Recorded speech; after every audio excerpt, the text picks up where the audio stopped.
Good morning बच्चों, आप सभी कैसे हैं। मुझे पूर्ण आशा है कि आप सभी स्वस्थ होंगे और बहुत अच्छे होंगे।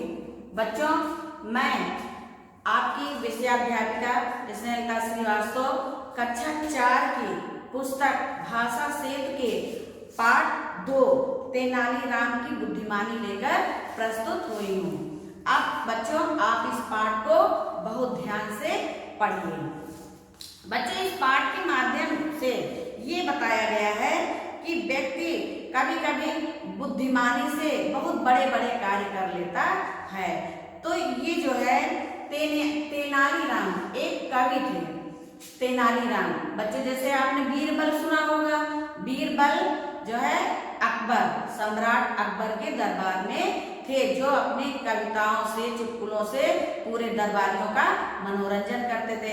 इसी प्रकार बच्चों, एक नगर था विजयनगर। विजयनगर के राजा थे कृष्णदेव राय। इनके दरबार में बच्चों तेनालीराम नाम की एक बुद्धिमान कवि थे, जो समय समय पर अपने चुटकुलों द्वारा, अपनी कविताओं द्वारा, अपनी बुद्धिमानी द्वारा जो है बहुत बड़े बड़े कार्य करते थे और कुछ मनोरंजन के द्वारा अपने दरबार में सभी का मनोरंजन भी करते थे। तो बच्चों, ये कथा जो है चित्रकथा के माध्यम से, ये कहानी जो है चित्रकथा के माध्यम से बताई जा रही है। आप लोग चित्र बुक निकालिए और बुक में आप पाठ 2 खोलिए और आप पाठ को ध्यान से पढ़िए। चित्रों को देखिए और उन चित्रों में क्या लिखा है, पूरे चित्रों को आप देखिए और समझिए, पढ़िए। बच्चों, तेनालीराम विजयनगर के राजा कृष्णदेव राय के दरबार में कवि थे।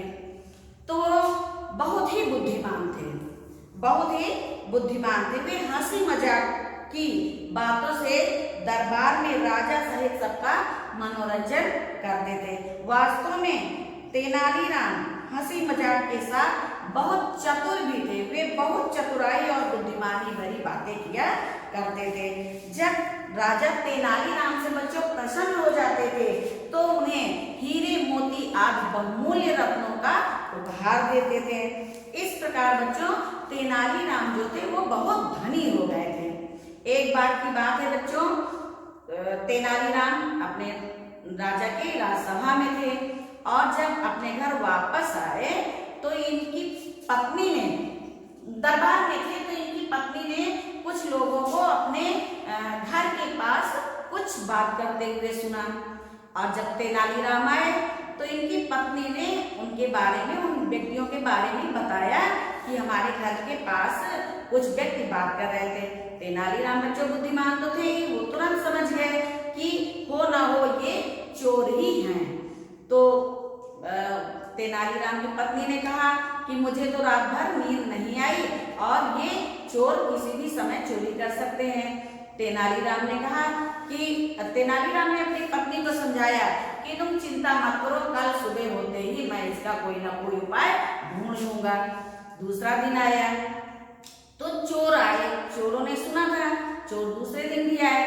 तो तेनालीराम जो थे वो अपनी पत्नी से कह रहे थे, चोरों को सुनाने के लिए पत्नी को बुलाया और पत्नी की तरफ देखा और उनको शांत कर दिया और अपनी पत्नी से कहते हैं कि ऐसा करो कि तुम एक संदूक खाली कर लो और उस संदूक में सारे घर के जेवर, गहने और जो भी रुपया पैसा है, सारा धन उस संदूक में भर देना।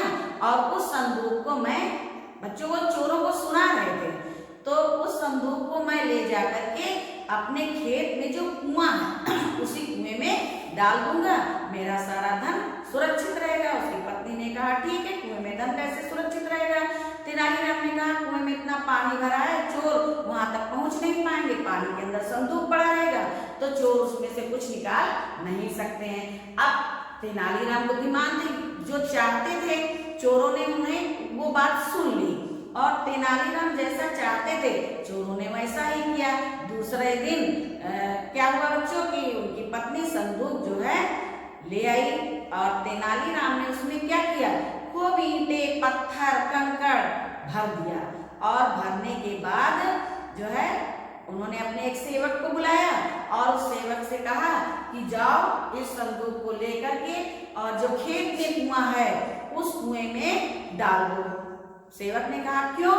तो उन्होंने कहा कि आजकल चोर बहुत आ रहे हैं और इसको वहीं पे डाल दो। सेवक ने क्या किया, उस संदूक को ले जा करके और उसी कुएं में डाल दिया। बच्चों चोर तो ये बात सुन ही रहे थे। अब चोरों को बड़ा आनंद आ गया कि अब तो हमें जो है संदूक बड़े आराम से मिल जाएगा। अब रात हुई बच्चों, तो तेनालीराम और उनकी पत्नी बड़े आराम से घर में सोए। और चोरों को नींद कहाँ थी, चोर तो रात का इंतजार कर रहे थे। जब बच्चों रात हुई तो चोर उस कुएं पे पहुंचे। एक चोरों ने क्या किया, चोर भी बुद्धिमान होते हैं, बुद्धिमान ना होते बच्चे चोरी क्यों करते, लेकिन फिर भी भगवान उनका साथ नहीं देती है। जो चोर उचक्के होते हैं, जो परिश्रमी होते हैं, भगवान उनका साथ देता है। तो बच्चों उन्होंने प्रयास किया, एक रस्सी ले आए और एक बाल्टी ले आए। अब वो चोर क्या करने लगे, उन्होंने सोचा कि इस रस्सी और बाल्टी के सहारे से हम कुएं का सारा पानी निकाल देंगे और उसके बाद संदूक निकाल लेंगे। तो बच्चों क्या करते हैं, वो चोर खूब परिश्रम करते हैं, चोरी के लिए बच्चों परिश्रम करते हैं। अब उन्होंने क्या किया कि उस बाल्टी से पानी निकालना शुरू कर दिया। अब वो चोर रात भर पानी निकालने गए, लेकिन पानी कम ही नहीं हो रहा था। कुएं में बच्चों अथाह पानी होता है। उन्होंने खूब पानी निकाला लेकिन संदूक नहीं निकला। अब वो थक गए, वो जितने चोर थे सारे थक गए और थक करके वहीं पर सो गए। तेनालीराम चुपके से ये सब दृश्य देख रहे थे। वो चोरों को पकड़ना चाहते थे या उनको सबक सिखाना चाहते थे। तो बच्चों सारे चोर सो गए। अब तेनालीराम आए और उन्होंने उन चोरों से कहा कि आप लोग यहाँ पे कैसे सो गए हैं, रुकिए मैं आपके लिए तकिए और बिस्तरे का इंतजाम करता हूँ। इतना सुनते ही चोर वहां से उठकर भागने लगे। उन्होंने तेनालीराम से बच्चों कहा कि आप अपना तकिया और बिस्तर अपने पास रखिए और मैं तो चला। सारे चोर बच्चों वहां से भाग गए। तो इससे पता चलता है, इस कहानी के माध्यम से हमें पता चलता है कि तेनालीराम बहुत ही चतुर और बहुत बुद्धिमान थे। उन्होंने बच्चों अपनी चतुराई और बुद्धिमानी से अपने घर का और अपने राज्य का बहुत उपकार किया, बहुत जगह जो है बहुत परेशानियों से बचाया। तेनालीराम का बच्चों धन बच गया और सारे चोर चले गए। ना तो तेनालीराम ने किसी को मारा, ना किसी को कुछ किया, वो अपनी बुद्धिमानी से सारे चोरों को भगा दिया। तो बच्चों इस कहानी से हमें यह शिक्षा मिलती है कि कभी भी आपत्ति के समय हमें घबराना नहीं चाहिए, बल्कि हमें मुसीबत के समय अपनी बुद्धि का प्रयोग करना चाहिए। अपनी बुद्धि के प्रयोग से बच्चों हम बहुत बड़ी से बड़ी परेशानियों का हल ढूंढ लेते हैं।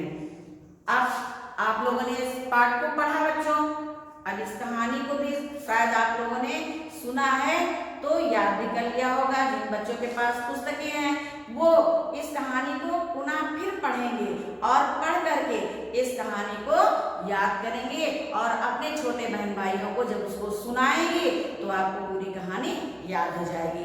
बच्चों इस जो है पुस्तक, इस पाठ में कुछ वर्ड मीनिंग है।